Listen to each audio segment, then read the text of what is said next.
This episode is sponsored by Free Market Kids. Join the league of families who are transforming family time into unforgettable Bitcoin learning experiences.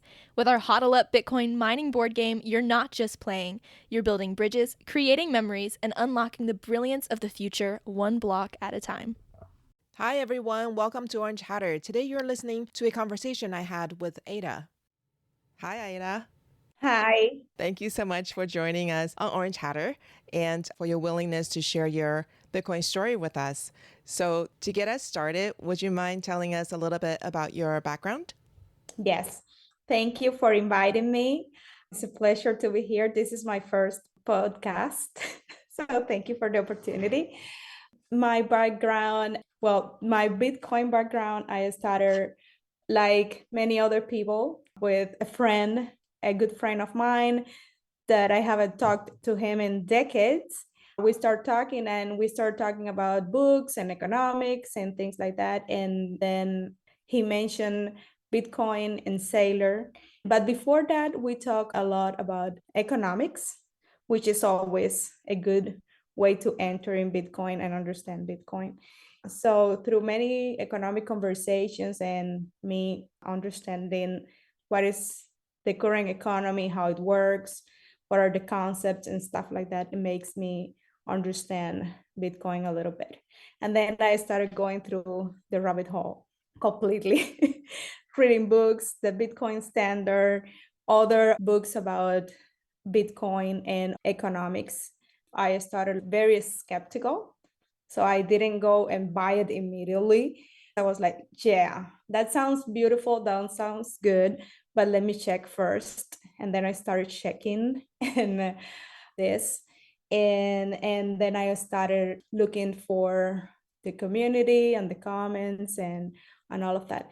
But what really, really helps you is the education that you will do yourself. So you will have to put some time on reading and studying a little. It's not that hard either. It's good education because anyways, we need to learn how the economy works and how the money works and what is money because we just use it, but we don't know it. We don't know in the terms what it is. So it's always good to learn. And also we need to take responsibility of our future. So we need to learn how to invest. And we know that we outsource that to our jobs or other third parties. And this is a very good way for us to be sovereign individuals, right?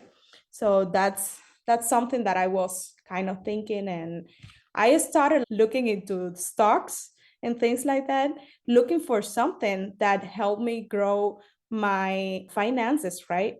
So, and then this friend came along and helped me to understand a lot of things. And then I went to Bitcoin, which has made me going through a beautiful journey because it's not only to learn about Bitcoin or economics, you learn about many other things about nutrition and values and family and things like that. So I clicked really quick with all the values that Bitcoin promotes, and I like the community. So that was kind of my first going into this.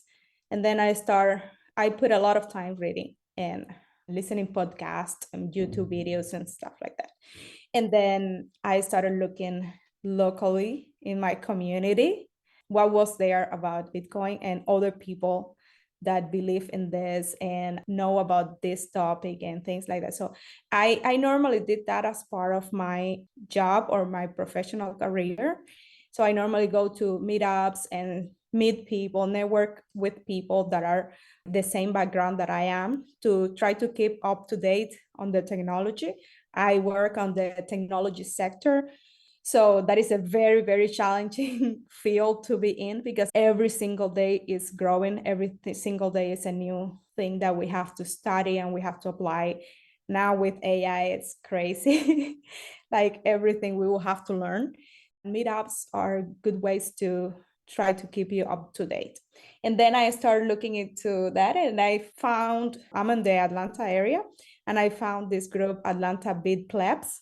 I was okay, let me take a look at it. And then they had their first meetup and I went to their first meetup and it felt like home because you went there and the people there were like, first of all, when you start in Bitcoin and you come from the fiat world and all your friends are from the fiat world, you don't have people to talk about it. They have their skepticism, and that's okay because that's the way that everybody starts, right?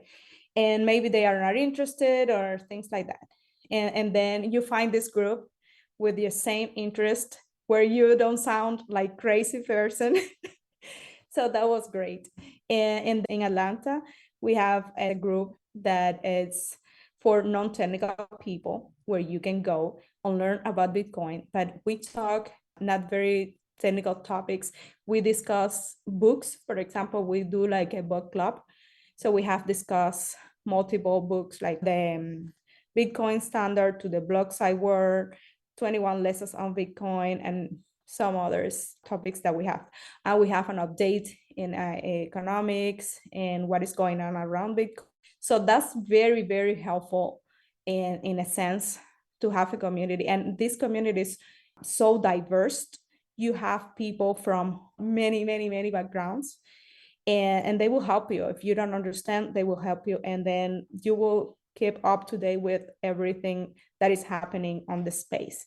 And then there is another group that I also, after in that one, I learned that there was another group that is the Atlanta BitDevs, which I also joined, and we meet every week.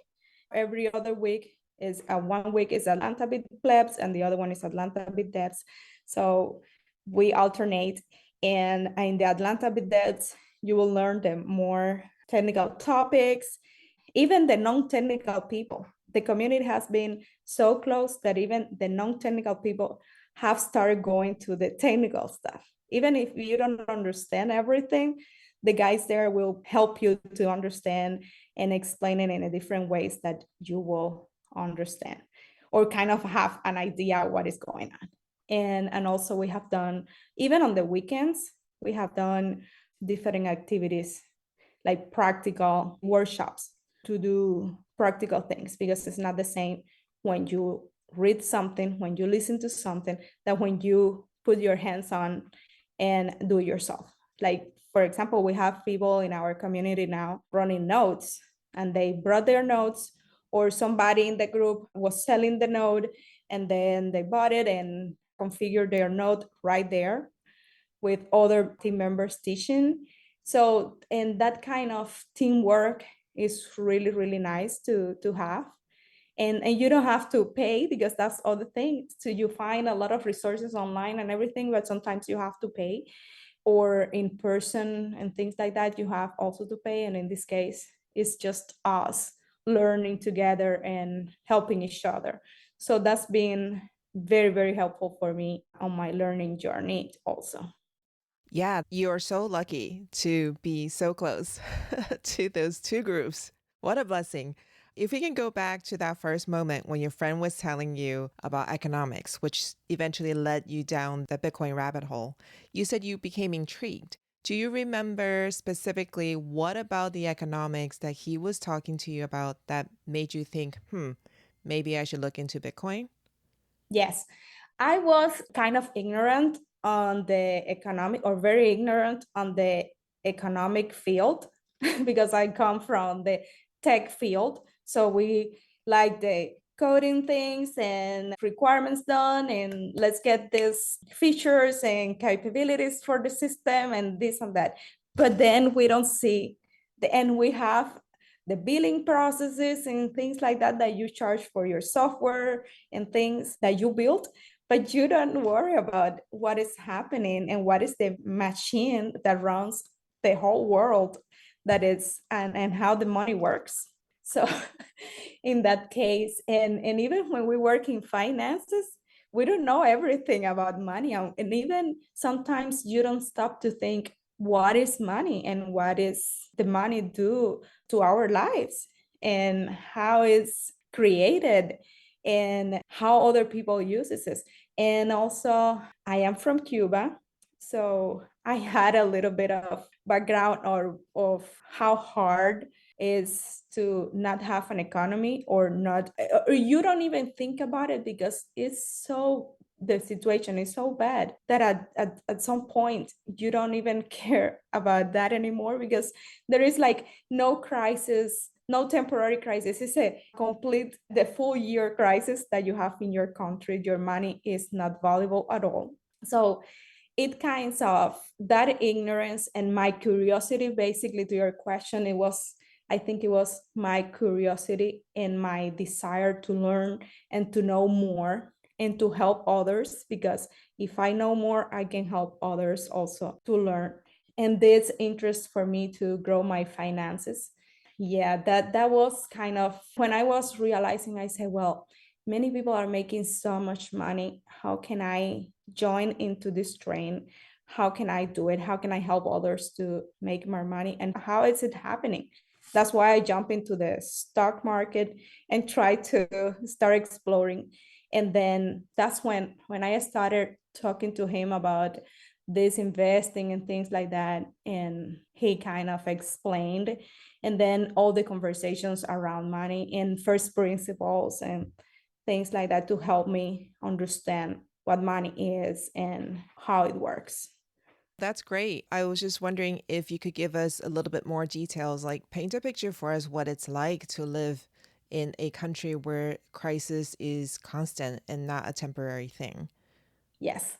So that is a hard question, because it's a constant struggle. Your life becomes just to worry about the food that you're gonna put on the table that day, because you cannot plan ahead. You cannot plan for retirement. Like in this country, people think about, they have their retirement plans and they have all of that thinking on the future, and then they move to Florida. That's the stereotypical, right? But the people move to Florida and have a beautiful retirement there. You don't think about that in Cuba. People, what they do there, first of all, the lucky ones that have a little bit of money to save, it's the struggle how to save it, because our country have changed the currency multiple times. The currency is totally devalued. So we don't even appear on the inflation charts anymore. Every time people talk about inflation, how inflation grows and everything, they mention Venezuela, they mention Argentina. Cuba is not in the charts because we are so done. We don't even are part of those charts. So it's really hard for the people there. People also use like gold, like buy jewelry sometimes to have the savings, and they save in dollars, which is what most of the Latin American countries do, right? And that's the way that they make savings. But for example, my family, for example, they had some savings once, and in one currency, which was not the dollar, was another of our currencies in our country. We had two, and then the government decided to switch, so their wealth diminished, right? They lost a lot of money, and now they changed the currency again, and they lost again, and it is constantly like that. It is like that. And for example, right now my parents, they don't have a retirement right now, so they work so hard. They work for their family, to provide for their family, to build something for their future, to have something, and there is no value of what they have right now. And it's a really, really, really hard. And that's one of the things that makes me think on Bitcoin, because I want to kind of have something that helps me in the future to not struggle that way like they do it in our country. And like I said sometimes to people here, is in the US, people see it as an investment. In our countries, could be is something that will save us or will give us freedom from our government, because having a money that nobody can print more, that nobody can change it for something else suddenly or take it from you and freeze your accounts in the bank, having the government hands out of your money, that's awesome. So for some countries, Bitcoin is not an investment, it's their path to freedom. Thanks for joining us today and learning with us today. If the discussion with our guest resonated with you and you would like to dive deeper into the world of Bitcoin, don't miss out on joining the Orange Hatter Women's Reading Club. The meetup link is in the show notes. Also, if there are women in your life whom you think would both enjoy and benefit from learning more about Bitcoin, please share Orange Hatter with them. Until next time, bye!